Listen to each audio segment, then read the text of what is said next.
Before we begin, thank you very much to James S. for joining the Patreon campaign over at patreon.com/TJOmega. It's a little bit of contribution that helps keep the channel going and builds toward the goal of getting every single episode of Beast Wars reviewed one by one. 52 reviews in a row, on top of all the other videos I'm doing, specifically to review Beast Wars. That's the first goal. And we will get that project underway if I hit the milestone. So go, please check it out if that is an interest to you. Now, today's topic is a most infamous one amongst Transformer fans and a few other toy lines, especially in the 80s and the 90s. Gold plastic syndrome, GPS for short, is what happens when metallic swirled plastic causes the plastic polymers to break down at the microscopic level and create so many these little micro points of decomposition, essentially, to where it becomes incredibly fragile and very brittle, and thus breaks almost without effort. It is a curse amongst so many Transformers over the years, and it has cost us a great many of wonderful toys, because no one knew what this stuff was going to do once it had a few years of age on it. We know better now. So I thought, just so we can look back at this as more of a historical point, I'm going to take you through what I feel are the 10 worst cases of gold plastic syndrome for various different reasons. And before we start the list in general, I'm going to give a special notice, or a special nod to Cybertron Repugnus. Why?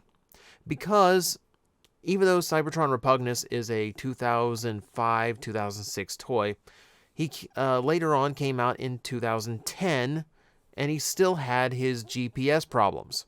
The problem with that is Hasbro claimed in 2009 that they had fixed gold plastic. So with that out of the way, let's talk about the original sufferers of the cursed gold plastic, and we're going to start with one of the most infamous ones from the 90s, and we're going to talk G2 Electro. This one has, let's say, about 80% of its plastic content made of gold plastic, and it is the perfect example of what a GPS toy looks like. You know, so much, it's the perfect shade of gold to be just a horrific amount of damage. And what made it worse is that Electro was designed with a lot of very small and thin hinges and joints, so the GPS made him incredibly fragile. So it's near impossible to have one that actually is playable. He's so low. He's only low on this list because there's really nothing noteworthy about G2 Electro other than Hasbro stealing a name from a Marvel villain. Beyond that, he just happens to be one of the worst cases of it, and, you know, he's still only number 10. So, hey, come along for the ride with me. Number 9 is the tragic death of a hero who we already saw die tragically. When Beast Wars Dinobot got reissued for Beast Wars 10th anniversary, two shades of metallic gold plastic. Here is one of the most popular Transformer characters of all time. The very first time they tried to release him in show-accurate colors, I reviewed mine once upon a time, and there's more than one person in the comments that was stunned that it did not break during the course of the review, because at the time I had no idea that it was a GPS-prone toy, let alone one that was like heavily susceptible because of multiple shades of metallic plastic. You know, I'm the clear plastic guy. I am the one who rages against the fact that he has ball-jointed knees in his original toy that used translucent shins. No, I didn't even think of GPS because normally I'd leave that to his original repaint, Grimlock. But I guess this is just a problem that gets to plague that mold. So unfortunately, if you want a color-accurate version of Beast Wars Dinobot from the original toy, maybe go look at the TJOmega version instead. Try to avoid this one.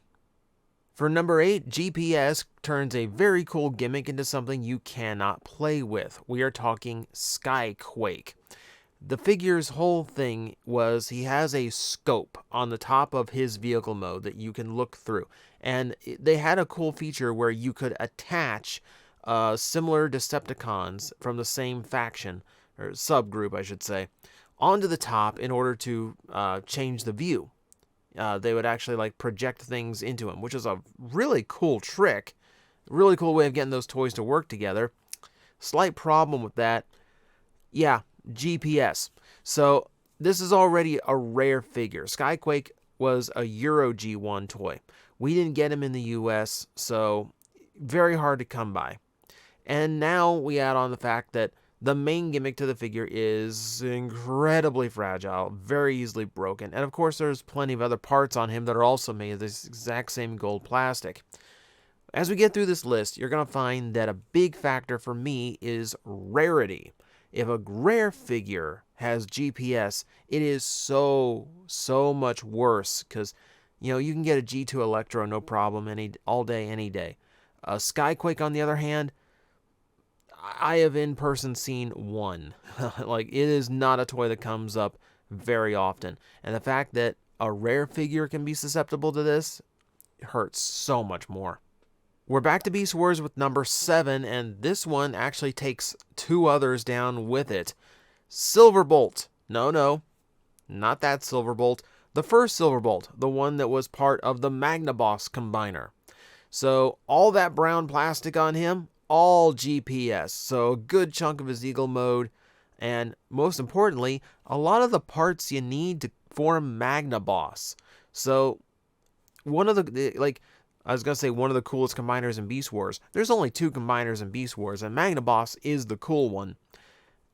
Because they used Silverbolt's wings to bring all of that together. If like Ironhide connects onto it, Prowl connects onto it from the inside. And then, of course, there's even parts on Silverbolt himself that his own transformation can't survive. Mine broke because he couldn't survive his own transformation anymore.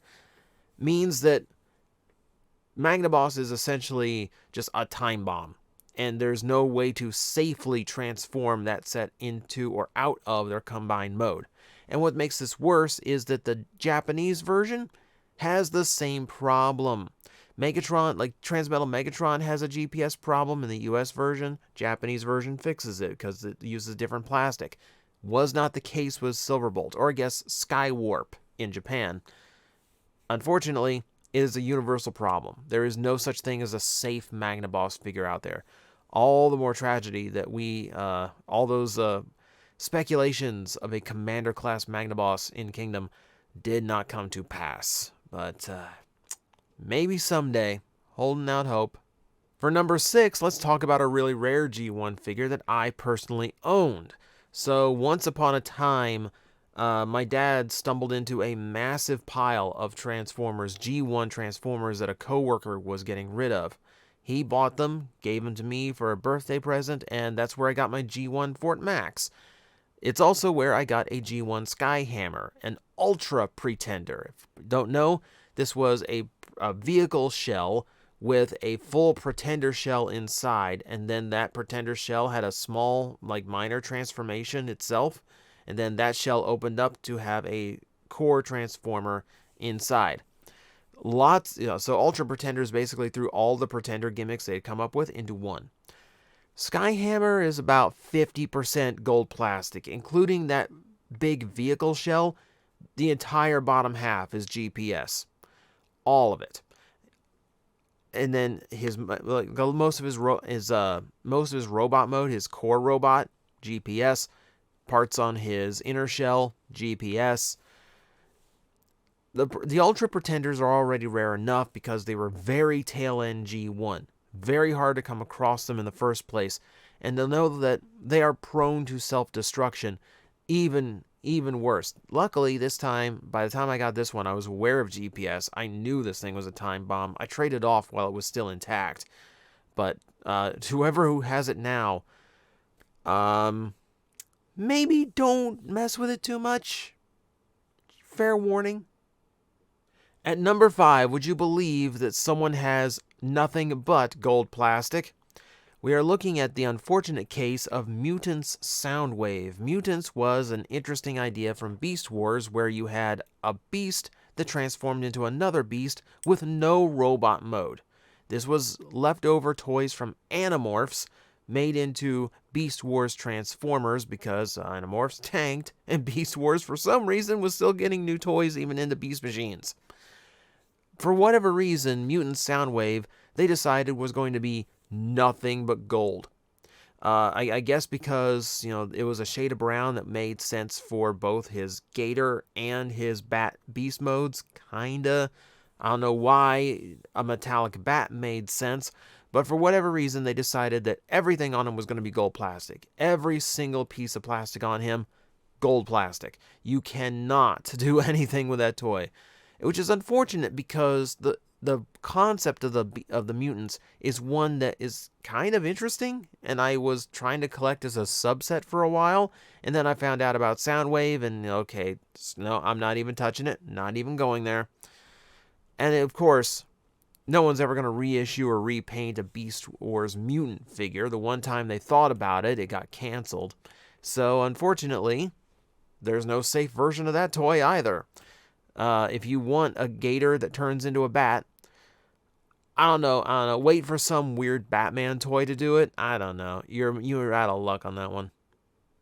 At number 4, yes, let's talk about probably the most famous sufferer of GPS. In Beast Wars Neo, they released a repaint of Razor Beast that they named Randy. And now Randy is already a funny name for a Transformer in the first place. It's something I should have searched on Wish now that I think about it. However, in this case, Randy is about 85% gold plastic, but he is a famous example of GPS because there are videos of people who are literally crushing the toy in their bare hands because the GPS on him is so bad. It just happens to be a figure small enough to fit into an adult's hand. What makes Randy even worse is that he is a spring-loaded auto-changer toy, meaning that it is very likely that even if you've never taken it out of the box, mint in sealed box, it is still potential to destroy itself if the plastic wears out faster than the springs do. That is a massive recipe for disaster. And that is one of the many reasons why Randy is so infamous, which, unfortunate. But, if a few Randys have to get crushed to teach people the dangers of GPS, so be it. At number 3, we're going to start getting into the really rare stuff that really hurts. So first, let's talk about Kill Bison, one of the components to Lio Kaiser. One of the coolest combiners that one of the coolest combiners that never came out in America. The coolest combiner that never came out in America. The first time that Transformers did an almost completely integrated combiner where you didn't have separate feet and hands. That was just part of the toy. They've had the chest crest was Leozak. I think the only spare part for the combination was the helmet. That was it. So an incredibly cool set, incredibly expensive set. It's never been reissued. It never came to the US. And unfortunately, one of its members, gold plastic. Transforming him now is exceptionally dangerous. Now, there is a Euro version of Kill Bison. I can't remember the name offhand, but there is a way of replacing it. So at least you can have the Lio Kaiser toy, though it is going to be a very different looking figure making up one of his limbs. It is just, I hate it. I hate it. I know there's so many collectors who would love to have that, and I'm begging Takara at this point, please, if you want to make some money, especially with the hype on HasLab Star Saber going right now, dig these molds out, reissue these molds, and just make him brown. Leave the swirls, leave the metallic parts out. At number 2, probably my favorite GPS toy to talk about. I refer to Black Zarak as Schrodinger's collectible. It is a toy that is both invaluable and completely worthless. as long as you do not take it out of the box. That is because, of course, Black Zarak contains a lot of gold plastic and is used in such a way that the way it sits in the box, it is potentially destroying itself because of how it's resting on the gold plastic, the weight of the toy just bearing down on the gold parts. And if you opened it and took it out of the box and turned it into robot mode and kept it on display, his feet are gold plastic as well, meaning the weight of the toy will eventually break his own feet. This toy can literally self-destruct and just fall over on you one day. Now, we do have a Generation Selects coming out that will kind of give us an alternative, but if you want the original Black Zarak, yeah, better find some other Holy Grail. You definitely, if you want something that's going to be an investment, yeah, just don't on Black Zarak. And if you see it in person, give the box a quick shake before you buy it. Just make sure nothing's rattling in there.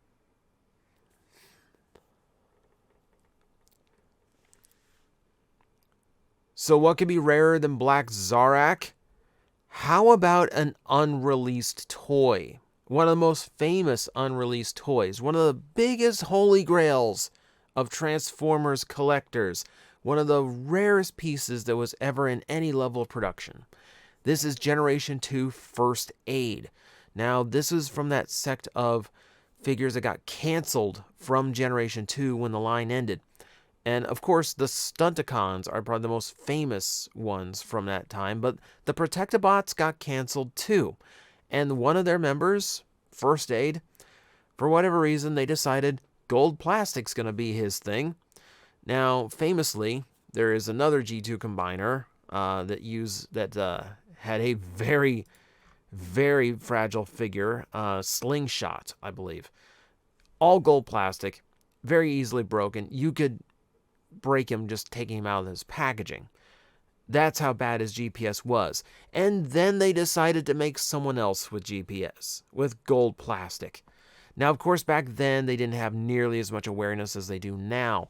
But the fact that one of the biggest chase pieces in Transformers history, a genuinely historic piece of Transformers history, is potentially just too dangerous to own, too dangerous to transform, and certainly too dangerous to combine. So, yeah, don't ever let G2 Defensor be seen, lest we lose a very valuable piece of Transformers history. And that is my list. There are many, many toys with GPS. Some of my personal favorites over the years have suffered from it. Transmetal Megatron, Beast Wars Beast Wars 2 Galvatron. And no, there's too many to go over just in just my outro of this video. But let me know. What was it for you for GPS? Did you have a toy that suffered? Did you own a Torca that just completely shattered on you one day? Because that was a thing too. Let me know, because there's plenty of others we could have gone over. This is just, I think, the worst examples, be it by quantity or rarity. And hopefully, I don't have to add anything to this list ever again. Because, yeah, let's not ever use gold plastic again. Guys, I am facing the most powerful enemy any YouTuber can face, the algorithm, and I need your help to defeat him. Hit the like button, hit the subscribe button, hit the notification bell, and leave a comment. Every time you do, we attack that algorithm and we drive it back until it can no longer defeat this channel. Thank you very much.